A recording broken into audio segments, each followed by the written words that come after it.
बिस्मिल्लाहिर्रहमानिर्रहीम, अस्सलाम वालेकुम। आप देख रहे हैं programme news today with Tanzeela Mazhar. Programme में आपको खुशामदीद कहते हैं। हुकूमत की तरफ से पाकिस्तान तहरीक इंसाफ पर पाबंदी के मामले पर कल पाकिस्तान पीपल्स पार्टी की लीडरशिप ने हुकूमत को जमहूरी हल तलाश करने का मशवरा दिया है, यानी कि नून लीग को ये मशवरा दिया जा रहा है।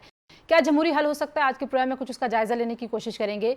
और इमरान खान साहब की आज गैर रस्मी गुफ्तगू हुई है सहाफ़ियों से रियाला जेल से, और उनका ये कहना है कि पीपल्स पार्टी और नून लीग बिल्कुल एक जैसी जमातें हैं, लेकिन कहीं ना कहीं पाकिस्तान पीपल्स पार्टी के साथ इत्तेहाद की भी वो बात कर रहे हैं। क्या ऐसे इम्कानात भी पैदा हो सकते हैं कि पीपल्स पार्टी और पीटीआई इकट्ठी हो सकें? पाकिस्तान की सियासत में बहुत सारी नामुमकिन चीज़ें भी हो जाती हैं, लेकिन इस तरह की गुफ्तगू को कितना संजीदा लिया जाना चाहिए, क्योंकि खान साहब बहुत सारी बातें करते हैं फिर उनसे यू टर्न ले लेते हैं।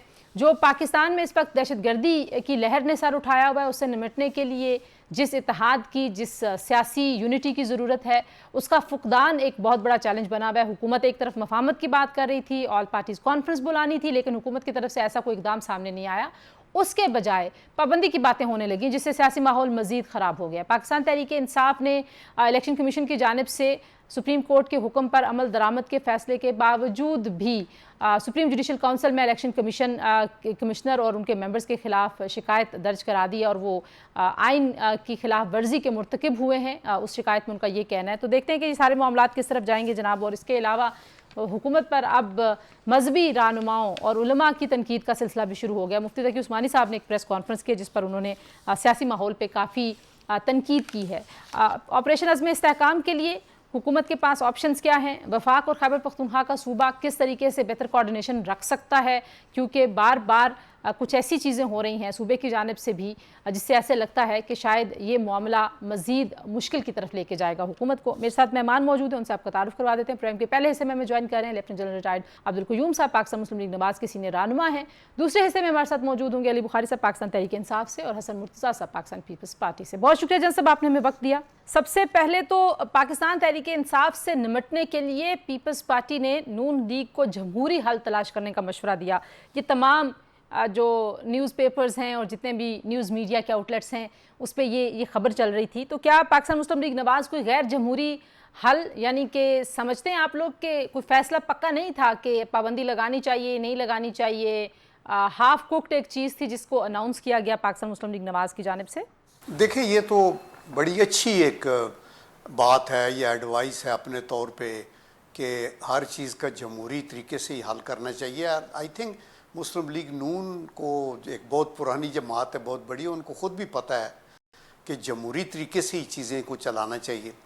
लेकिन अगर आपके मुकाबले में, इन जमहूरी एक्शंस के मुकाबले में गैर जमहूरी अंदाज और मावराए आइन सिचुएशन हो जाए तो उसके लिए और मुश्किलात होती हैं ना। इवन देन आई थिंक आइन की पासदारी और जमहूरियत के सिस्टम की मजबूती के लिए हमें काम तो ज़रूर करना चाहिए। लेकिन अगर एक साइड बिल्कुल ना माने तो इसका मतलब ये तो नहीं होगा कि, यानी कि ख्वाजा आसिफ साहब कह रहे हैं कॉन्स्टिट्यूशनल मेल्टडाउन हो सकता है। एक बार फिर बहुत सारे वीलॉगर्स, बहुत सारे यूट्यूबर्स मार्शल लॉ की बातें करना शुरू हो गए हैं, और ये भी तासुर दिया जा रहा है कि पाकिस्तान मुस्लिम लीग नवाज़ जो है वो इस तरह के किसी भी इकदाम के लिए भी तैयार हो जाएगी, सपोर्ट करेगी। तो ये तो मतलब सियासत बिल्कुल दफन करने के मुतरादिफ नहीं होगा?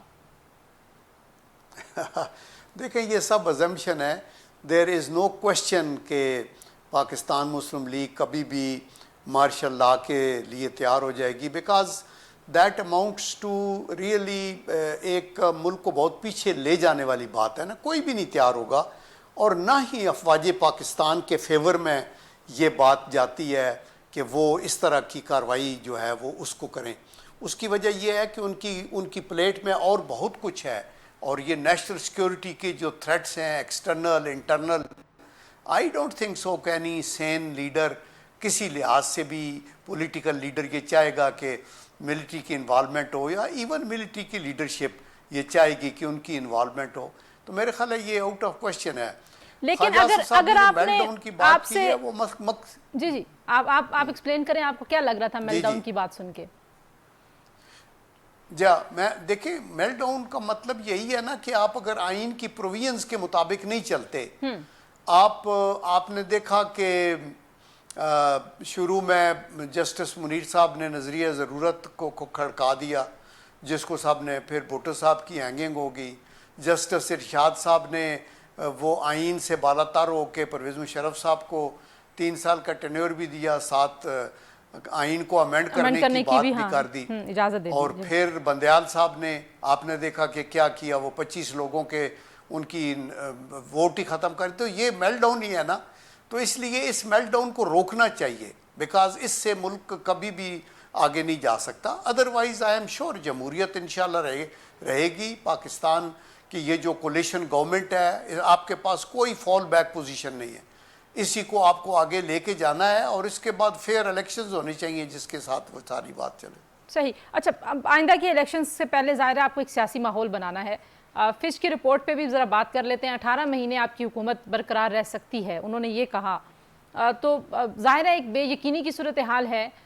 सिक्योरिटी के चैलेंज का आपने जिक्र किया, उस पर हमने डिटेल से भी आपसे बात करनी है। तो जब इस तरह की रिपोर्ट्स आएंगी, फिर खुद काबीना के मेंबर्स इस तरह की बातें करेंगे, तो आपको नहीं लगता है कि it will add to the chaos जो इस वक्त हम जिसमें बैठे हुए हैं? जी बिल्कुल, आप सच कहती हैं। ये फिच की रिपोर्ट जो है, ये तो क्यास और कन्फ्यूजन को और ज़्यादा बढ़ाने की बात है।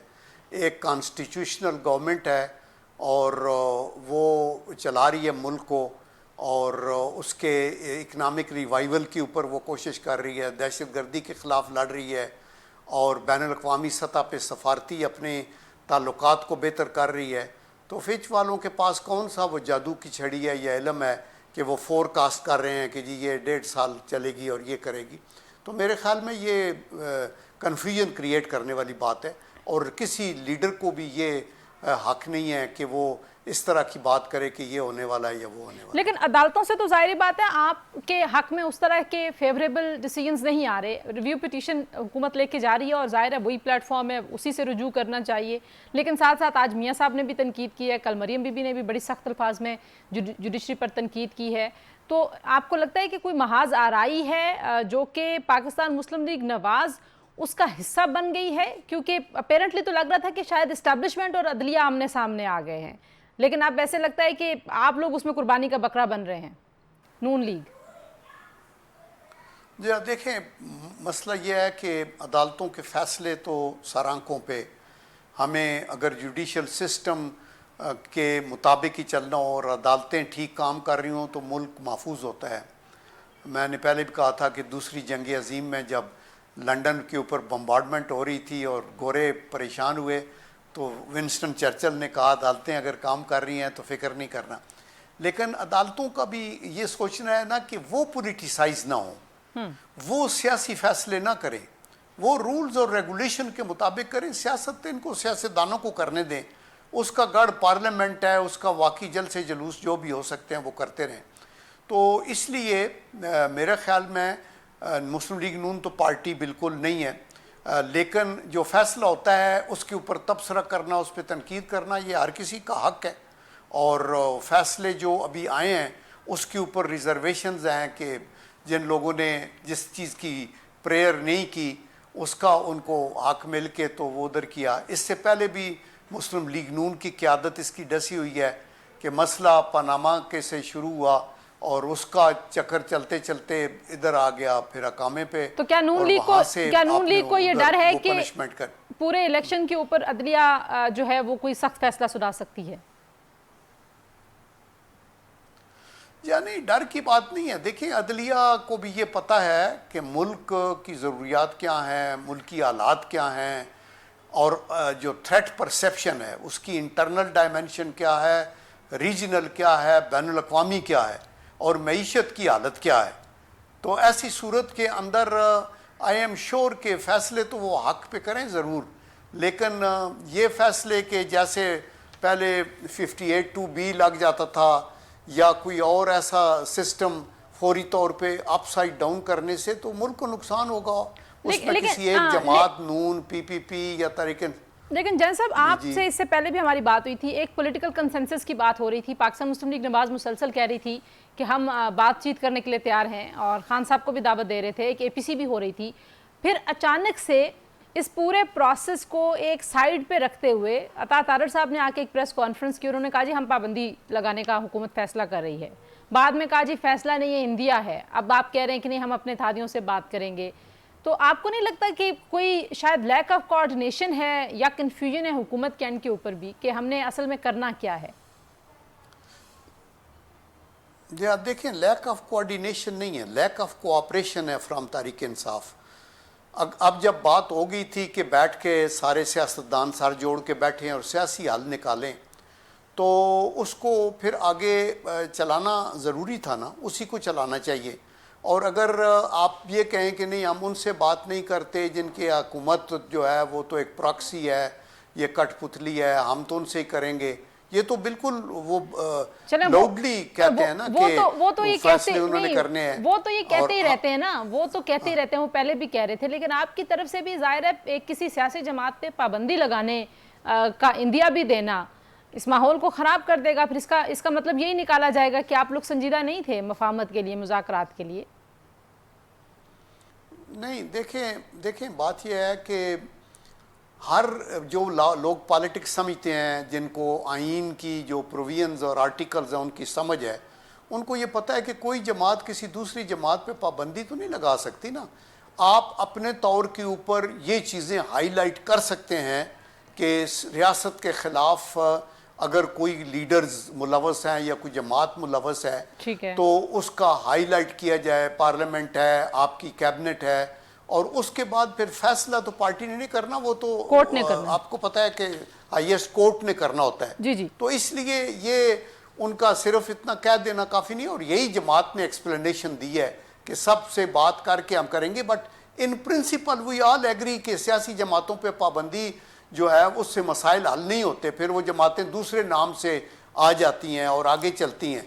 लेकिन होना ये चाहिए कि अदल का निज़ाम इतना मजबूत हो कि कोई लोग जो रियासत की जड़ों के ऊपर हमलावर हों, उनको करार वाकई सज़ा मिले, और वो फिर नहा धो के आके फिर सियासत के अंदर ना मुलवस हो जाएं और वो शुरू कर दें। लेकिन तो इसका कोई निज़ाम तो ज़रूर होना चाहिए ना। वो एक लंबी बहस है ज़ाहिर है। जिस तरह से कुछ मुकदमात में एक गलत हैंडलिंग की गई है या पॉलिटिकल विक्टिमाइजेशन का एक उनसर नज़र आया, उसकी वजह से शायद आप लोगों को नुकसान हुआ, पीटीआई को फ़ायदा हुआ। लेकिन आज मुफ्ती तकी उस्मानी साहब जो मारूफ इस्लामी स्कॉलर, उन्होंने भी एक प्रेस कॉन्फ्रेंस की है और उन्होंने भी उस मायूसी का जिक्र किया जो अवाम में इस वक्त फैली हुई है। बहुत सारे मसाइल हैं। उन्होंने कहा जी कि हर इलेक्शन में धांधली की बात होती है, लेकिन अवाम अगर खड़े हो जाएंगे तो हुकूमत घुटने टेक देगी। तो ऐसे लगता है कि हुकूमत के ऊपर अपने इत्तेहादियों की तरफ से भी कभी हर जो भी आप फैसला करते हैं उस पर अदम एतमाद आ जाता है। ये भी कहा जाता है हमें ऑन बोर्ड नहीं लिया गया। ताजर बरादरी आपको पता है पहले ही ज़ाहिर है जिस तरह के टैक्सेशन के मुताल्लिका फैसले हुए हैं, दे आर नॉट हैप्पी। अब आप रिलीजियस स्कॉलर्स भी अगर आके इस तरह की तनकीद करेंगे तो मुश्किल हो रही है हुकूमत के लिए। आपको लगता है बढ़ रही है मुश्किल? देखें, रिलीजियस स्कॉलर्स भी जो हैं वो हमारे बड़े पैट्रियाटिक पाकिस्तानी हैं और हम समझते हैं। देखिए, मुल्क के अंदर अफरा तफरी का आलम और ये दहशत गर्दी और आपकी जो इकानमी की हालत, वो तो ऑब्वियसली काबिल तारीफ़ या काबिल तहसीन नहीं है। लेकिन ऐसे मौके पे ऊपर हमारे कौमी लीडरों का क्या फ़र्ज़ है कि वो ऐसा दाना न डालें कि पब्लिक बाहर आ जाएगी तो ये होगा। उनका अंदर से दिल ये होता है कि ऐसे हो जाए। और ख़ुसूसन तहरीक इंसाफ का तो बिल्कुल कोई अच्छी खबर आए तो वो उनके ऊपर बिजली की तरह गिरती है पाकिस्तान के लिए। अभी भी ये जो कांग्रेस ने अपना वोट दिया तो ये बगलें बजाई, बिकॉज इनकी अपनी कारकर्दगी थी। फिर ये जाके IMF के दफ्तर के बाहर मुजाहरा किया कि उनको ना दो। अभी एफर्ट हो रही है पाकिस्तान पे सेंक्शनें लगाएं। मकसद ये है कि कोई तरीका हो, कोई बम ब्लास्ट आ जाए, को हुकूमत टूट जाए और किसी तरीके से वो जो है ना रांझा वो गली गली में आ जाए और वो जो आखिरी चीज है में आपके पास एक आइन है, अदालतें। जी, जो आखिरी चीज़ है वो ज़ाहिर है इसी से जुड़ी हुई है और वो सिक्योरिटी की सूरत हाल है। ऑपरेशन अज़्म इस्तेहकाम की बात हुई, आपने देखा किस तरह का रिएक्शन आया।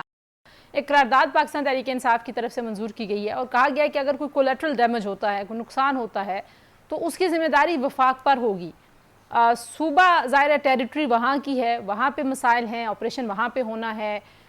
कितनी बड़ी एक आपको लगता है कि मुश्किल सूरत हाल बनी हुई है जिस तरह से सूबा और वफाक यानी कि खैबर पख्तूनख्वा और वफाक बार बार आमने सामने आ रहे हैं, उससे इस ऑपरेशन को, दहशत गर्दी के मामले को कितना नुकसान पहुँच सकता है? देखिए तंजीला, आप खुद बहुत एक कोनामश किस्म की साफ़ी भी हैं और समझती हैं चीज़ों को। जब मुल्क के अंदर मुश्किल हालात हों तो उस वक्त जो आपकी प्रोविंशियल असम्बलीज हैं या प्रोविंशियल लीडरशिप है, उसका क्या काम है? वो कहे हम पूरी हुकूमत यकजान हो के पाकिस्तान पूरा खड़ा है, हम दहशतगर्दी की कमर तोड़ेंगे, बजाय इसके कि आप दहशतगर्दों के पीछे जाएं और आपके सूबे में गड़बड़ हो रही है और ये आपकी ड्यूटी है उसको ठीक करना, और उसके लिए आपके पास सेकंड लाइन फोर्सेस, रेंजर्स और फिर आर्मी भी आपकी मदद के लिए पहुंची हुई है। तो आप ताने हुकूमत को दे रहे हैं, आप ये कहना चाहते हैं कि इनको ब्लैकमेल किया जाए, तो आप इसी से अंदाजा लगाएं कि एटीट्यूड क्या है। और यानी अभी इसके साथ बन्नू के मामले को भी जरा जोड़ लें। बन्नू में जो कुछ हुआ उसके बाद अभी तो हुकूमत खैबर पख्तूनख्वा की मना भी कर रही है लोगों को कि उस पर बहुत ज़्यादा अफवाह साजी ना की जाए, इल्ज़ाम तराशी ना की जाए, लेकिन जो माहौल सोशल मीडिया पे और मीडिया पे बना वो उस पर आपकी क्या राय है? ये कितना कंड्यूसिव है ऐसे किसी ऑपरेशन के आगाज़ के लिए, जिस तरह से रिएक्शन आता है और जिस तरह से सिक्योरिटी इदारों के ऊपर सवालात उठाए जा रहे हैं? देखें, ये जो बन्नू का रिएक्शन है ये सिक्योरिटी इदारों के ख़िलाफ़ नहीं है कि आप वो करें, ये तो बना लेते हैं ना वो बनाने वाले। मकसद ये है कि आपने अटैक पाकिस्तान फ़ौज पे करना है और हुकूमत पे करना है, इसीलिए सोशल मीडिया भी जो बाहर से पेड है, हनूद व यहूद का पैसा है बहुत सा, हर नेगेटिव न्यूज़ को वो कभी सोशल मीडिया के ऊपर वहाँ से कोई पॉजिटिव न्यूज़ आई है कि why not, Pakistan worst hit है टेररिज्म से और हम सब मिल के अल्लाह के करम से आगे आएंगे। हमारे पठान भाई तो बड़े हमदर्द और मुहब्बे वतन हैं, और वहाँ जो मिसक्रिएंट्स हैं बन्नू में इधर उधर किसी ने करा के ताकि कुछ ना कुछ हो जाए, तो मेरे ख्याल में ये सारी चीज़ें जो हैं ये बड़ी अफसोसनाक हैं। हमें जो अज़्म इस्तेकाम है ये पाकिस्तान के मफाद के लिए एक कलेक्टिव कोशिश की बात हो रही है। आर्मी तो जान भी दे रही है, खून भी दे रहे हैं, हमारे ऑफिसर भी, जवान भी, और वो तो टेररिस्ट के पीछे पड़े हुए हैं, ऑपरेशंस भी हो रहे हैं, इंटेलिजेंस भी, काइनेटिक भी। लेकिन ये जो अज़्म इस्तेकाम पाकिस्तान है वो तो एक अज़म है पूरी कौम का कि हम सब इकट्ठे हैं, बजाय इसके कि आप ये वार्निंग देनी शुरू कर दें कि कोलैटरल डैमेज होगा तो आप जिम्मेदार होंगे। तो वो जो आप कत्लो गारत कर रहे हैं आपके सूबे में बैठ के और उस पर लाशें उठ रही हैं और वो जा रही हैं बाकी सारे सूबों के अंदर और आपके सूबे में भी, उसकी कौन उसकी जिम्मेदारी किसकी होगी? बिल्कुल ठीक है, बहुत शुक्रिया। मकसद ये है कि या तो आप अपना काम करें। जी जी बहुत शुक्रिया जैन यूम साहब की गुफ्तगू आपने सुनी जी। प्रोग्राम में शामिल करेंगे एक ब्रेक के बाद वापस आएंगे। पाकिस्तान तहरीक इंसाफ की सियासत किस तरफ जा रही है, जारहाना सियासत है, बहुत सारे उनके पास अप्रोचेस हैं और अदालतों में जो मामलात हैं वो क्या रुख इख्तियार करेंगे, ब्रेक के बाद। जी प्रोग्राम में एक बार फिर आपको खुशामदीद कहते हैं जी, और बात करेंगे कुछ पाकिस्तान तहरीक इंसाफ क्या रिस्पांस दे रही है इस वक्त जो हुकूमत की तरफ से इकदाम का इंदिया दिया जा रहा है या फैसला किया जा रहा है। बहरहाल हुकूमत को सिर्फ पाकिस्तान तहरीक इंसाफ के साथ नहीं निमटना बल्कि अपने इत्तेहादियों के साथ भी निमटना है, और कल एक बड़ी बैठक हुई पाकिस्तान पीपल्स पार्टी के साथ जिसमें उन्हें कहा गया कि आप जमहूरी हल तलाश करें पाकिस्तान तहरीक इंसाफ के साथ निमटने के लिए। और ये यकीनन जो पाबंदी की बात है उस पर ये भी खबरें आ रही हैं ज़रा से कि पाकिस्तान पीपल्स पार्टी भी मुनकसम है, क्योंकि पीपल्स पार्टी अपेरेंटली ज़ाहिर है जमहूरियत को सबसे ज़्यादा उसके साथ अलाइन करने वाली जमात के तौर पर देखी जाती है, तारीखी तौर पर भी। तो अली बुखारी साहब पाकिस्तान तहरीक इंसाफ के मरकज़ी रहनुमा और मुल्क के मारूफ कानूनदान हमारे साथ मौजूद हैं। हसन मुर्तज़ा साहब पाकिस्तान पीपल्स पार्टी के सीनियर रहनुमा हमारे साथ मौजूद हैं।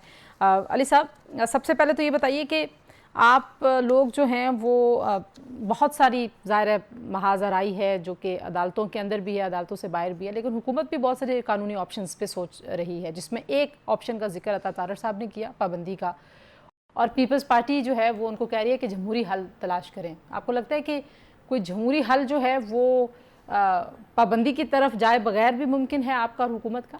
तंजीला देखें, बड़ी सिंपल सी बात है कि जो पीपल्स पार्टी ने उनको कहा, जो हमने सुना कि आप जमहूरी हल ढूंढें, इससे एक बात तो ज़ाहिर हो गई कि जो बात तारड़ साहब ने की, तारड़ साहब की बात को मैंने कभी सीरियस नहीं लिया, इलॉजिकल्स और नॉन सीरियस किस्म की गुफ्तगू होती है उनकी, शायद वो रटाया स्क्रिप्ट पढ़ते हैं, बट इवन एंड अदरवाइज़ उसको उन्होंने गैर जमहूरी करार दिया, और ये वो पार्टी दे रही है जिसको पाकिस्तान पीपल्स पार्टी कहते हैं। गो कि उनका अपना ट्रैक रिकॉर्ड इस बारे में बहुत अच्छा नहीं है। अगर मैं 70s की बात करूँ तो उन्होंने भी कई पार्टीज़ पे पाबंदी लगाई, लेकिन फॉर टाइम बीइंग मैं आपकी बात को अगर बोरो करूं तो ये कोई बात नहीं है, क्योंकि इसके अंदर आपने खुद देखा कि जो मुस्लिम लीग नून के डिप्टी प्राइम मिनिस्टर हैं साग डार साहब, उन्होंने खुद पब्लिकली कहा जी कि अभी तो हमने ये अपने अथॉरिटियों के सामने नहीं रखा, अभी तो हमने कैबिनेट में नहीं किया। सो मैंने तो उसका अल्टीमेटली एक निचोड़ निकाला कि ये तो एक फायर इन अ डार्क था। उन्होंने रात को पेट्रोल महंगा करना था, बिजली महंगी करनी थी, सारी कौम को लगा दिया एक साइड पे, क्योंकि इनके पास तो अल्ले पल्ले है कुछ नहीं। उसका एक बैकग्राउंड भी है, मेरा ख्याल है उसको हम नहीं इग्नोर कर सकते, और वो ये है कि मुसलसल ये भी कहा जा रहा है ख्वाजा आसिफ साहब की जानिब से भी, राना सनाउल्लाह साहब की जानिब से भी, कि रियासत को नुकसान पहुंचाने की आपकी जमात की तरफ से सीरियस कोशिशें हुई हैं, जिसके बड़े भरपूर सबूत हैं उनके पास। और फॉरेन फंडिंग की भी बात करें कि जो आप लोग यहाँ पे एक्टिविटीज़ कर रहे हैं या सोशल मीडिया पे जो जिस तरह का इंतशार है मुबैना तौर पर जो आपके लोग कर रहे हैं, वो भी बाहर से उसको फाइनेंशियल एड भी उसके साथ मौजूद है। देखिए तंजीला, इसको वन बाय वन लेके चलते हैं। नंबर वन के फॉरेन फंडिंग का कोई केस पीटीआई के खिलाफ नहीं है जो कोर्ट्स ने डिक्लेयर किया। There is no foreign funding any case before any court. Foreign funding और चीज़ होती है और केस किया हुआ है वो that is something else. Number two चीज़ आ जाए, कोई ऐसा काम पाकिस्तान तहरीक इंसाफ ने नहीं किया जो स्टेट के ख़िलाफ़ हो, जो हुकूमत है, जो पाकिस्तान के ख़िलाफ़ हो। ठीक है, बड़ा क्लियर मैं इस पर करूँ। और अगर इन्हीं के क्राइटेरिया मान लूँ मैं और इन्हीं की बात को 2 मिनट के लिए दुरुस्त तसव्वुर कर लूँ, और मैं for the sake of arguments ये मानता हूँ कि राना सनाउल्लाह या XYZ जो भी बात कर रहे थे, तो फिर सबसे पहले तो आर्टिकल 6 एज वेल एज पाबंदी इनके ऊपर लगती है। कैसे? सुप्रीम कोर्ट के ऊपर तो इन्होंने हमला किया था 97 में, that is a part of a record. इन्होंने मुशर्रफ के जहाज़, परवेज़ मुशर्रफ के जहाज़ को कहा कि उधर ले जाएं, और आपको सारी एपिसोड पता है, हाई जैकिंग का और सारा वो जो ट्रेजन हाई ट्रेजन केस था इनके ऊपर बना हुआ था। यही वो पार्टीज़ हैं जिन्होंने जो है आपके जो पीपल्स पार्टी का करैक्टर रहा ज़िया-उल हक के ख़िलाफ़, उसके बाद आप देख लें मेहरान बैंक स्कैंडल से लेके चलते जाएं, बारी बारी सारे का सारा इश्यूज जो है वो इनके ऊपर आते रहे। आप कह रहे हैं कि अब ये आखिरी, ठीक है, मैं जरा एक मिनट हसन मुर्तज़ा साहब को भी गुफ्तगू में शामिल कर लूँ। हसन मुर्तज़ा साहब, आपकी जमात का ज़ाहिर है एक जो सियासी और आइनी किरदार है इस वक्त, एक तरफ आप पार्लियामान में आप कहते हैं हम इत्तेहादी हैं, लेकिन आज कल मुलाकात हुई है, हुकूमत की भी आप इत्तेहादी हैं। क्या मुराद ली जाए कि जमहूरी हल तलाश किया जाए पाकिस्तान तहरीक इंसाफ से निपटने का? वो जमहूरी हल क्या क्या हो सकता है आपकी राय में? और क्या पाकिस्तान मुस्लिम लीग नवाज जो हल तलाश कर रही थी वो गैर जमहूरी था? इस बात से ये भी मुराद ली जाए? बहुत शुक्रिया तंजीला। देखें, अभी तक तो पाकिस्तान पीपल्स पार्टी से ना उन्होंने कोई इस तरह की डिटेल मुशावरत की है, आपकी कोई मीडिया मैसेजिंग ही है जो हमें भी पता चल रही है, कोई प्रेस कॉन्फ्रेंस से, कोई वैसे किसी गैर रस्मी मुलाकात में कोई चीज़ें जो हैं वो पता चल रही हैं। अभी तक तो उस पर पीपल्स पार्टी का कोई मौक़िफ़ ऐसा तफसीली आया भी नहीं है। और जहाँ तक एक सियासी कारकुन की हैसियत से मेरी ज़ाती राय है कि ये पाबंदी नहीं होनी चाहिए, किसी भी पॉलिटिकल पार्टी के साथ इस तरह नहीं होना चाहिए, ना ही उसे दीवार से लगाना चाहिए। ये तजर्बा तो ठीक नहीं रहेगा। सही, तो लेकिन जो मामलात अब रिव्यू पिटीशन के हैं उस पर भी जो खबरें आई, आपकी जो कल आपकी लीडरशिप की मुलाकात हुई पाकिस्तान मुस्लिम लीग नवाज की लीडरशिप से, जो आपके सीनियर लोग हैं वो मिले हैं आपस में, उन्होंने यही कहा है जनाब के जो अदालतें हैं उनसे रुजू किया जाए। लेकिन पाकिस्तान मुस्लिम लीग नवाज तो बहुत इस वक्त खफा है अदालतों से, बड़ी शाकी नज़र आती है, बहुत उनको शिकायतें हैं और वो मुसलसल जानिबदारी का इल्ज़ाम भी लगा रहे हैं। तो आपको लगता है कि पीपल्स पार्टी जो उनको मशवरे दे रही है वो सियासी तौर पर पाकिस्तान मुस्लिम लीग नवाज के लिए कोई बेहतर मशवरे होंगे? नहीं, मेरा नहीं ख्याल कि उन्होंने कोई इतनी, मैंने पहले आपसे अर्ज की है कि इस तरह की कोई मशावरत नहीं की, ना उन्होंने की है, ना एतमाद में लिया है। वो उनका अपना एक ज़ाती फैसला है। जब वो पाकिस्तान पीपल्स पार्टी से बात करेंगे, एतमाद में लेंगे, कोई चीज सामने रखेंगे, तो हम तो उस पर अपना मौक़िफ़ तभी दे सकते हैं। अच्छा, आप कह रहे हैं कि आपसे कोई मुशावरत हुई नहीं है, लेकिन अली बुखारी साहब जो आज जेल में गैर रस्मी गुफ्तगू की इमरान खान साहब ने सहाफ़ियों से, उसमें पाकिस्तान पीपल्स पार्टी को भी उन्होंने कहा कि नून की तरह ये भी फार्म 47 की पैदावार है, लेकिन साथ में उन्होंने ये भी कहा कि पीपल्स पार्टी से कहीं पर बात हो सकती है अगर कोई अदम एतमाद का सीन बने और पीपल्स पार्टी से कोई इत्तेहाद की सूरत। शाहजी का नहायत एहतराम के साथ जो आप दे दूँ एक जी कि फॉर्म 47 की जो पैदावार है जी, आप देख लें 156 पिटीशन हमारी पेंडिंग है। इस्लामाबाद से शुरू कर दें, मेरी सीट से स्टार्ट कर दें, 3 सीटें इस्लामाबाद की थी, 50,000 वोट लेके बैठे हैं, फॉर्म सबमिट करके बैठे हैं। मैं अर्ज कर रहा हूँ, नहीं पीपल्स पार्टी ने क्यों नहीं ली? यूसुफ रजा गिलानी साहब तैमूर मलक साहब से 6,000 वोट से आ रहे हुए थे। देन उसके बाद मेहरबानों कुरैशी जीती हुई थी, आपने 5 के 5 सारा घर बैठा दिया आपने गिलानी साहब को, तो वो पीपल्स पार्टी के ही है ना। वो नून के तो नहीं है नंबर वन। अब दूसरा, मैं शाह जी मैं बहुत गुजारिश है, मेरी यार सुन लें थोड़ी सी निहायत अदब के साथ। अब जो दूसरी बात आपने कही जी, मैंने तो एक बेनिफिशरी बताया इनको गिलानी साहब के बारे में, और उसके बाद जब जिताया गया फिर भी 100 वोट के ऊपर जिताया गया, फिर दोबारा इलेक्शन आ गए। एनी हाउ सेकंड में आपके प्रपोजिशन जो आपने क्वेश्चन पूछा मुझसे पीपल्स पार्टी के हवाले से, देखें अगर हमारे कायद इमरान खान साहब ने बात कही है तो पॉलिटिकल बात कही है, कॉन्स्टिट्यूशनल बात कही है। वही बात जो बिलावल भुट्टो जरदारी जब हमारी गवर्नमेंट हटा रहे थे तो उस टाइम कहते होते थे कॉन्स्टिट्यूशनली हम लेकर आए अदम एतमाद, भूल गए थे वो कि उनकी वालदा के खिलाफ भी यही लोग थे जो लेकर आए थे, मियां नवाज शरीफ एंड कंपनी तहरीक अदम एतमाद 1988 के अंदर, बट इवन एंड अदरवाइज वो लेकर आए और महंगाई के खिलाफ मार्च उन्होंने किया, हमने तो कुछ भी नहीं कहा।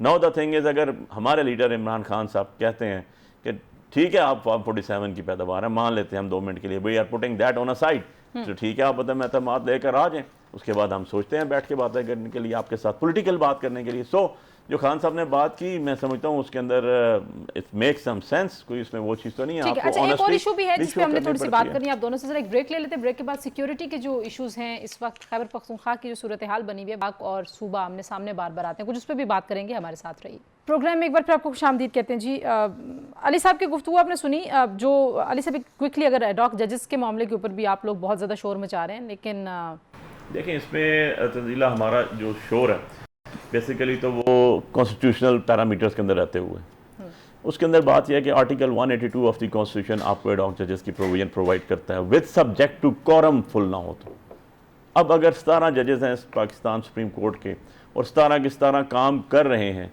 और आप एडॉक जजेस लेकर आ रहे हैं, तो ये तो एक सीधी सी बात है कि उसके अंदर एक क्वेश्चन तो पुट हो रहा है। मतलब आप एक इंस्टीट्यूशन बना हुआ है, काम नहीं कर रहा तो आप दूसरा इंस्टीट्यूशन खड़ा कर देंगे, ऐसे नहीं होता। जिन्होंने काम करना है उन्हीं से काम करवाना है। आप, मैं इससे डिटेल में चला जाता हूँ, आगे चला जाता हूँ कि डाक जजेस में अगर आपने लेकर आने हैं तो आपके 17 जज पूरे हैं तो आप नहीं लेके आ सकते। और इसका मैं एक आपको प्रीवियसली पास्ट का एक वैसे बता दूँ, डाक जजेस लाने का नुकसान, जो जुल्फ़िकार अली भुट्टो साहब का केस है उसके जो डिसाइसिव वोट आई जिसकी वजह से वो हैंग हुए, वो एडॉक जज की थी। ठीक है, दैट इज़ पीपल्स पार्टी वालों को हमसे बेहतर पता होगा, लेकिन जितना मैंने रिसर्च की तो वो वोट थी जो एडॉक जज की थी। अब एडॉक जजेस को आप लेकर आ रहे हैं, पेंशन वो ले चुके हैं, 65 साल एज हो गई है, रिटायर भी हो चुके हैं, पर सारा कुछ वो यूज़ कर रहे हैं, तो मीनिंग बाय उसके अंदर पर्सनल। हसन साहब, बहुत सारे ऐसे फैसले पाकिस्तान मुस्लिम लीग नवाज की क़यादत कर रही है जिसकी एक पॉलिटिकल कॉस्ट है, चाहे वो अदलिया के साथ जो मामलात हैं, चाहे पाकिस्तान तहरीक इंसाफ, तो आप लोग वो पॉलिटिकल कॉस्ट उनके साथ शेयर करेंगे या आप लोग जो हैं वो यही कहेंगे कि हम पार्लियामान में उनके साथ हैं, पार्लियामेंट की मुद्दत पूरी करने के लिए उनके साथ हैं, लेकिन उनके फैसलों की रिस्पॉन्सिबिलिटी हम नहीं लेते? नईर बुखारी साहब का एक बयान मेरी नज़र से गुजरा था, वो कह रहे थे कि काबीना के हर फैसले के साथ हैं हम लोग। देखें, हम अगर कहें कि हम अलहदा हैं, क्या आप हमें स्पेयर कर दोगे? मुमकिन नहीं। यकीनन मैं जितना भी कहता रहूं जी कि हम अलहदा हैं, हमारा उनसे कोई नहीं है, हमारे तफुज़ात भी होते हैं, हम इख्तलाफ भी करते हैं, हम चीज़ों पे उनसे कहते हैं कि ये हम नहीं कर सकते, हम नहीं करते, और लेकिन उस पर कौम तो ये नहीं करेगी और कि ये उन चीज़ों में नहीं है। लेकिन हम कोशिश कर रहे हैं कि बेहतरी आए, बेहतरी आनी चाहिए।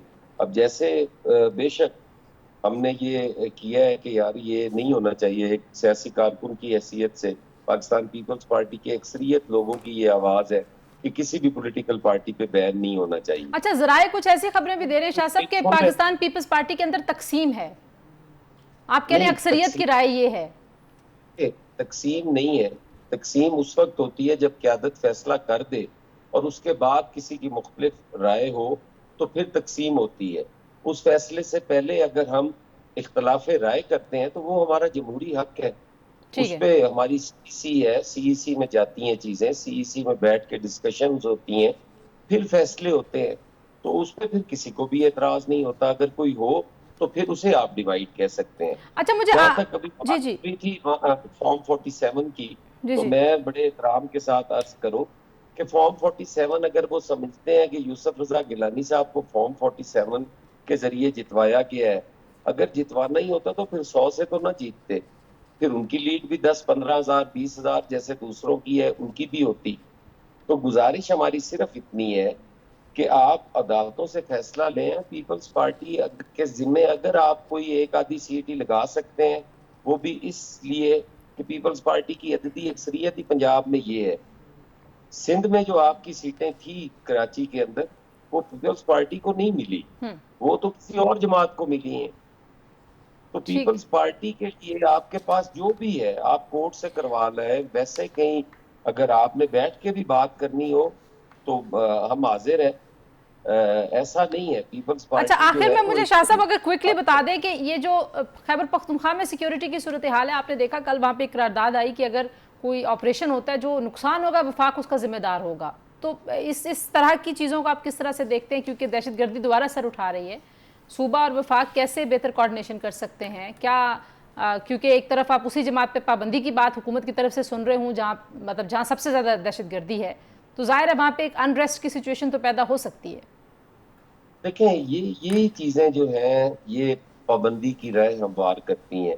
जब आप रियासत के खिलाफ एक दहशतगर्दी सबसे बड़ा चैलेंज है, और शायद इन मेरे भाइयों को उस चीज का एहसास ना हो, इनका नुकसान कोई नहीं हुआ। पीपल्स पार्टी तो डायरेक्ट विक्टिम रही है, हमें तो सड़कों पे असैसिनेट किया गया है।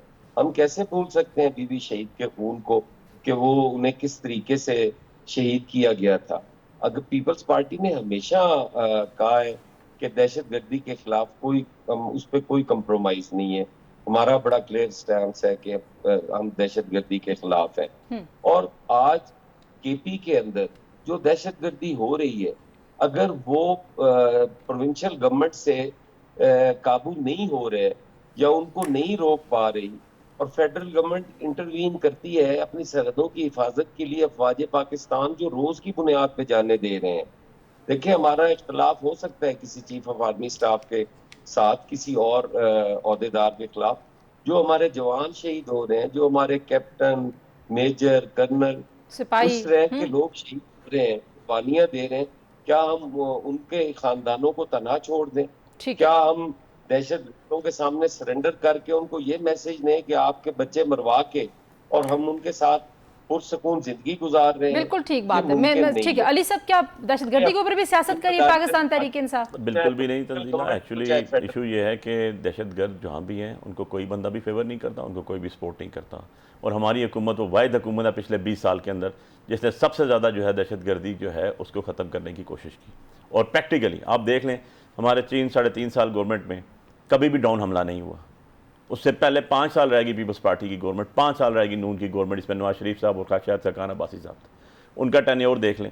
ये ऑपरेशन स्टार्ट किनके दौर में हुए? हमने तो हर चीज़ को ऑन टेबल बैठ के किया। नहीं तो पहले भी तो ऑपरेशन हुए हैं। अब अगर ऑपरेशन होंगे उस पर आप सियासत करेंगे? नहीं, सियासत की बात ही नहीं है। ऑपरेशन की भी तरीकाकार होता है। आप जहाँ ऑपरेशन कर रहे हैं, हमेशा दुनिया में वही ऑपरेशन कामयाब होते हैं जिनको पब्लिकली सपोर्ट हासिल होती है। आप देख लें कि हमने हमेशा बात की कि यार बैठ के बात करनी चाहिए। एक हमारा पहले दिन से नारा रहा, दूसरों की जंगों में नहीं घुसना। हम आज 80,000 लोग अपने शहीद करवा के, अरबों रुपए का नुकसान करवा के आज हम दोबारा वहीं खड़े हैं जहां से हमने स्टार्ट किया। आप कहते हैं कि बात करके और एक ऑन बोर्ड लेके सीएम को मेरी पर्सनली बात हुई, हमें एक जनरल उसको दी गई ब्रीफिंग, उसको नहीं पता कि कहां से स्टार्ट होना है। शाह साहब बता दें हमें कि क्या कराची में भी दहशतगर्दी नहीं हो रही? क्या बाकी जब कहां से स्टार्ट हुई है? No one knows. एक पैरामीटर बनाए जाते हैं, बैठाया जाता है। आपको देखें, गवर्नमेंट ने कुछ अर्सा पहले कहा था ऑल पार्टीज कॉन्फ्रेंस होगी, खान साहब ने कहा ठीक है कर दें, किधर गई वो? हाँ, ये तो मैंने सवाल अभी क्यूम साहब थे हमारे साथ, जन क्यूम, उनसे हमने पूछा। जी बहुत शुक्रिया आज़म मुर्तज़ा साहब, अली बुखारी साहब, आपने गुफ्तगू सुनी जी। मैं मानूं कि आज के लिए इतना, इंशाल्लाह कल दोबारा आपसे मुलाकात होगी। अपना ख्याल रखिए, अल्लाह हाफिज़।